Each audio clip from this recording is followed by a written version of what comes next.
Here's a report from the BBC News. It was 11th of December 2007. And it's written by some character up in this particular world where they're creating all this stuff. And this is a form of predictive programming where they tell you a blatant truth, but they don't give it any negative connotations at all. And it's called Exodus to Virtual Worlds Predicted. The appeal of online virtual worlds such as Second Life is such that it may trigger an exodus of people seeking to disappear from reality. And again, here's that term, the holy term you've been taught is holy. An expert on large-scale online games has said. Virtual worlds has seen huge growth since it became mainstream in the early years of this decade, developing out of massive multiplayer role-playing games. So it's role-playing games, you see. It says, and the online economies in some match those of real-world countries. Again, a duplicate. The draw is such that they could have a profound effect on some parts of society. Edward Castronova, I love the names they give these people, Edward Castronova, Associate Professor in the Department of Telecommunications at Indiana University, told BBC World Service's Digital Planet program. I think I'm going digital. My guess is that the impact on real world really is going to involve folks disappearing from reality in a lot of places where we see them, he said. Varying involvement, Dr. Castronova, who's written a book on the subject, one of many, I'm sure there's a whole plethora of them emerging on the shelves right now, written a book on the subject entitled Exodus to the Virtual World. Here we go. We're the slaves escaping into worse slavery here.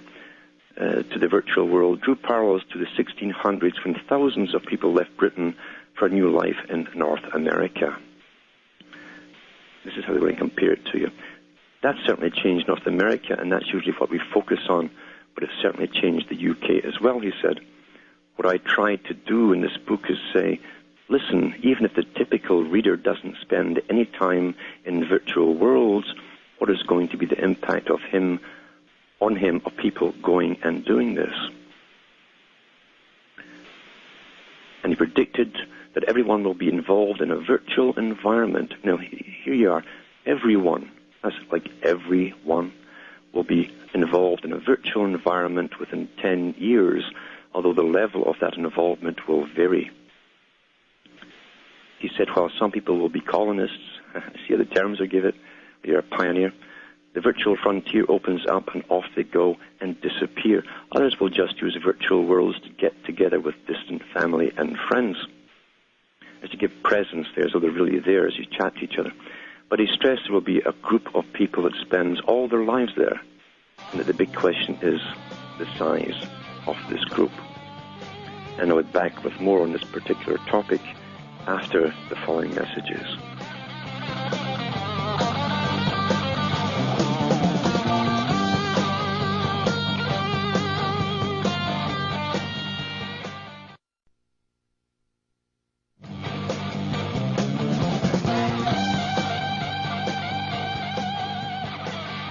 Hi, Alan Watt.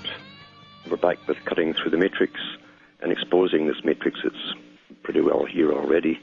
Whenever they announce something that's coming, it's here. And believe you me, there's nothing to iron out. There's no bugs to iron out in it. It's all been done a while ago. That's how it's always done. We're the last to be told any truth, and we're told through little exposés like this one, the one that's been printed at the BBC and published, and the book that this particular character is flogging to us, predictive programming. It says here, escape and refuge. The appeal, he said, is not for those in a good job, but for those working low-paid, low-skill jobs. You know, the losers, he's telling me here, that's what this means. It's like a fix-up house or a handyman special. It means you're a loser. That's what they mean by that. Would you rather be a Starbucks worker or a starship's captain, he said. Oh, my goodness, what a choice to make, eh? I wonder what one I'd pick. But he also stressed that since virtual worlds are social, he sees increased interaction in them as a step forward. They're telling you, in other words, that life is so boring, fearful, and awful that people will just love this virtual world. And doesn't this echo exactly the speech that Aldous Huxley gave at Berkeley University? You can look into my website, it's on there in the archives in the audio section, where he said that most people are unhappy with their lives. And then he goes on to explain why they could justify basically programming us and running our lives for us and making us happy with drugs or electrical stimuli or something exact same, because it's the same guys behind it all. This is an old agenda. So this guy goes on to say, this character here, he says, he also stressed that since virtual worlds are social, they're social, these virtual worlds. Everybody's nice, all politically correct, and no blemishes, as I say, so your eyes won't be offended by a pimple or a wart or something. He says, but he also stressed that since they're social, he sees increased interaction in them as a step forward. Well, yeah, you're right. You can move forward to the edge of a cliff very easily. They never explain progress, do they? They just mention the term, and this is a step forward. And he also highlighted the difference between seeing them as an escape and as a refuge. Oh, we'll just go into a refuge. You know, the word heaven used to be the refuge, and it came from a haven. A safe haven is where you brought your ship in from the rough seas. Same old deal, sold under another guise. And he also highlighted the difference between seeing them as an escape and a refuge. If reality is a bad thing, or reality is a bad thing, and they make sure it is, don't they? And people are going into virtual worlds to reconnect. You're going in to reconnect. The trick of the electric. The word you would deploy is refuge. Refuge, he said. We're all refugees going into a virtual world. A father of two spending 90 hours a week in a virtual world because he doesn't like his wife, I would say that's escapism, and it isn't anything you would say is good. See the baby talk? It's almost like the child talk. That's how they speak to us now. That's how they did it in the Soviet Union. It's all here. But if it's a heavy-set girl from a small town who gets victimized just because her body isn't the right kind of body, you know, the Hollywood type, and she goes online to make friends because she can't get a fair shake in the real world, then I would say the virtual world is more of a refuge. It's more of a refuge. Mind you, if you took the wrong kind of dope, they'd be banging on your doors and pulling you off to prison. But this is better, you see. Making you crazy and mad, as long as they control it, is better. Isn't that something, boys and girls? So there you go. A virtual world coming to a place near you. And they have a little picture on this particular article of the three boob babes, the virtual three boob babes. They're all perfect. As I say, there's not a hair out of place. There's not a blemish on the skin. They're all just so perfect. You see, something you can't have in the real world. So we'll see how many refugees there are that escape into this, and I do predict there'll be lots of them. And the more they step up the fear factor, and this is the key to it all, they create our system, they keep us under stress, and people will go into this in droves as predicted. Now we've got Timothy from Massachusetts on the line. Are you there, Timothy? Hey, Alan. Hello. I just wanted to get your comments on Hayek's book, The Road to Serfdom, because he seems to cover a lot of what you discuss. Which book is that? The Road to Serfdom. Oh, yeah. And I'm just curious, because the copy I have is from 1944, and I guess one of the NGOs just has this big series out, and they've rediscovered it. And this book was such a huge hit, supposedly, with economists at the time. And if you read the book, it's really got nothing about that, and it's just completely is, you know, the chapters in there are why do the bad, worst people rise to the top, and, you know, the rule of law, and and, you know, it takes a lot of reading to get through it, because, of course, it's, you know, written so sheep like me don't understand it, but I just was curious if you had read it and what your comments were on it. Well, I've read that, and I got that book and a whole bunch of books on similar topics that I couldn't find, in fact, in the bookstores, from a bank that had thrown them all out, and this is for their higher employees. This is actually not a bank, but it was the banking tower where this main branch of the bank was installed. And I was surprised. They had all of these kind of books there, and that was one of them. And you're quite right. They read those ones at the top of these economic structures, because it's important to understand how their world works for them and how to manipulate even further to the next step. Hold on, we're back after the following messages. Okay.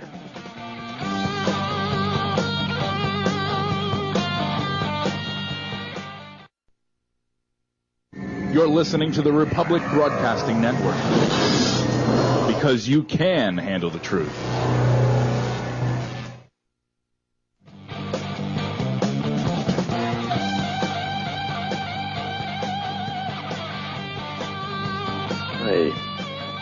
I'm back with Cutting Through the Matrix, and we're talking to Timothy about a particular book, one of many books published on the system, the real system as it really does exist, not as the way it's promoted through propaganda, which is entertainment, to the general public.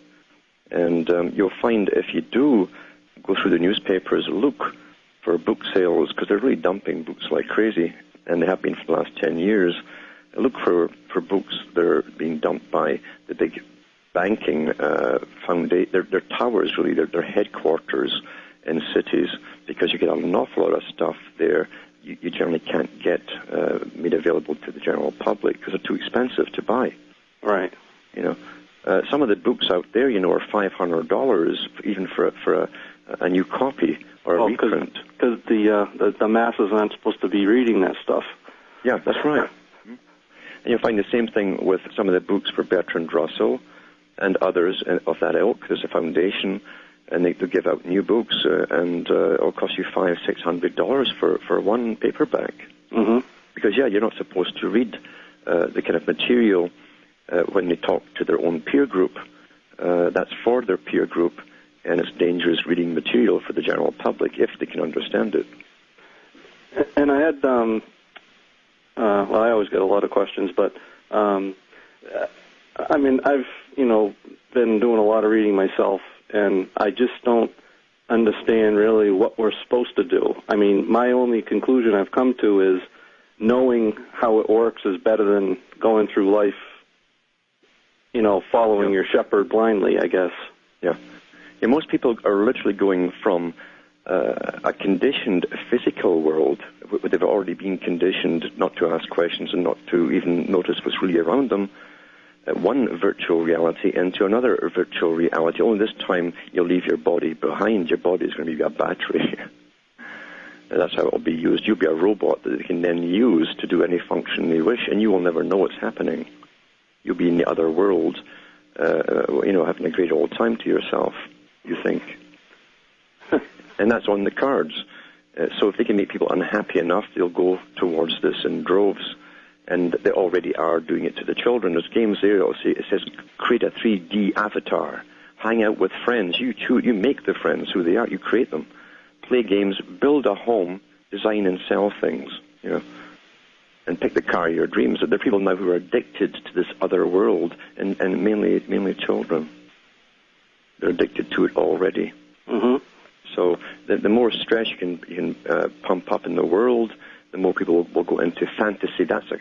Fantasy by its nature is a healthy thing if when it's done in a healthy way. Parts of society. Edward Castronova. I love the names they give these people. Edward Castronova, Associate Professor in the Department of Telecommunications at Indiana University, told BBC World Service's Digital Planet program. I think I'm going digital. My guess is that the impact on real world really is going to involve folks just have seen huge growth since it became mainstream in the early years of this decade, developing out of massive multiplayer role-playing games.